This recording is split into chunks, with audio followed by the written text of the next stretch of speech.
혹시 이런 경험 있으세요? 플랫폼에 서서 하염없이 전광판만 바라보는 거죠. 지연이라는 두 글자가 딱 뜨면 그때부터 속이 타들어갑니다. 약속 시간에 늦을까 봐 발만 동동 구르는데 사실 우리가 할 수 있는 건 아무것도 없잖아요. 네, 아마 이거 내 얘긴데 하시는 분들 정말 많을 거예요. 빠르고 정확할 거라고 믿고 타는 게 바로 KTX인데 도대체 왜 이런 일이 자꾸만 벌어지는 걸까요? 이게 그냥 우리가 느끼는 기분 탓일까요? 아니면 정말로 뭔가 구조적인 문제가 있는 걸까요? 자, 이 숫자, 이게 뭘 의미할까요? 바로 2023년 KTX의 정시 도착률입니다. 이게 무슨 말이냐면요. 열차 10대 중에 2대 이상, 다시 말해서 5대 중 1대는 약속된 시간에 도착하지 못했다는 뜻이에요.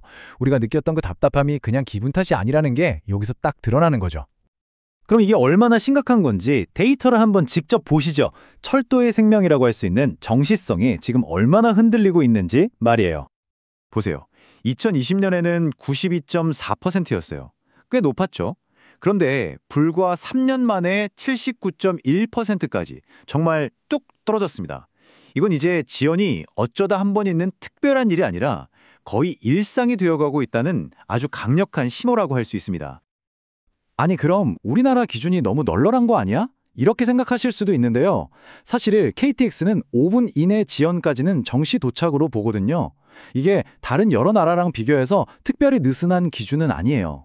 근데요, 진짜 철도 강국이라고 불리는 스위스를 보면 얘기가 좀 달라집니다. 거기는 3분이라는 훨씬 깐깐한 기준을 적용하면서도 세계 최고 수준의 정시율을 자랑하거든요. 자, 그럼 도대체 왜 이렇게 기차가 자꾸 늦는 걸까요?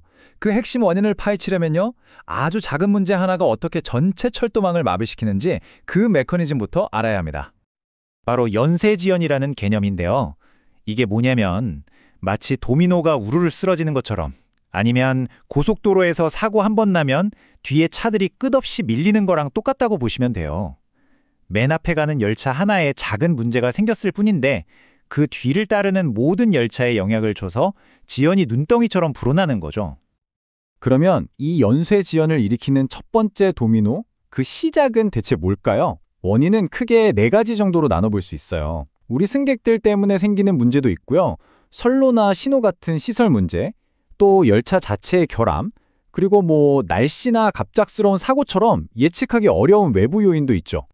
그런데 이 원인들 중에서 진짜 좀 놀라운 부분이 하나 있습니다. 2023년 코레일의 출발 지연 원인을 쫙 분석해봤더니 무려 30%가 바로 여객 승하차 때문이었어요. 그러니까 우리가 기차를 타고 내리는 그 아주 짧은 시간이 전체 지연 원인의 거의 3분의 1을 차지한다는 거. 이거 정말 의외지 않나요? 그리고 이런 작은 지연들이 말 그대로 폭발적으로 커지는 곳이 있습니다. 바로 병목 구간이에요. 예를 들어서 청량리에서 망우 가는 구간 같은 곳은 KTX도 다니고 일반 열차도 다니고 심지어 수도권 전철까지 한 선로를 같이 쓰거든요. 그러니까 이런 곳에서는 한 열차가 아주 잠깐만 멈칫해도 그 뒤로 줄줄이 기차들이 영향을 받을 수밖에 없는 그런 환경인 거죠. 자, 그럼 이제 원인을 알았으니까 해결책을 한번 찾아봐야겠죠. 가장 먼저 그리고 가장 확실하게 떠오르는 방법. 네, 바로 인프라에 투자해서 길을 더 넓고 크게 만드는 겁니다. 인프라가 왜 중요한지는 이 단선과 복선의 차이만 봐도 바로 알 수 있어요. 단선은 말 그대로 길이 하나뿐이라 저쪽에서 차가 오면 이쪽에선 기다려야 하는 1차선 도로 같은 거예요. 당연히 답답하죠. 반면에 복선은 양방향으로 동시에 운행이 가능하니까 훨씬 효율적일 수밖에 없는 거고요.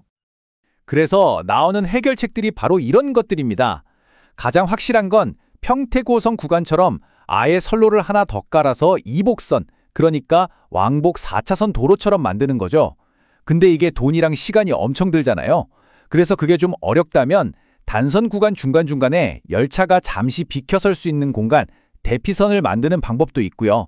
또 오송역이나 동대구역처럼 역 구조가 너무 복잡해서 기차들이 들어오고 나갈 때 엉키는 걸 좀 단순하게 만들고 승강장 자체를 높여서 사람들이 더 빨리 타고 내리게 하는 것도 아주 중요한 해결책이 될 수 있습니다. 하지만 이렇게 막대한 돈과 시간을 들여서 선로부터 새로 까는 것만이 유일한 방법은 아니에요. 지금 있는 시스템을 더 똑똑하게 운영하는 방법도 분명히 있거든요. 그 대표적인 예가 바로 추월 허용이라는 방식입니다. 원리는 아주 간단해요. 고속도로에서 1차선은 추월차로잖아요. 그거랑 비슷해요. 느린 열차 때문에 빠른 KTX가 뒤에서 계속 거북이 걸음으로 따라가는 대신에 느린 열차를 잠깐 옆에 있는 대피선으로 빼주는 거예요. 그럼 빠른 열차는 쌩하고 먼저 지나갈 수 있겠죠? 이 간단한 규칙 변경 하나가 연쇄 지연을 막는 데는 정말 효과적일 수 있다는 겁니다.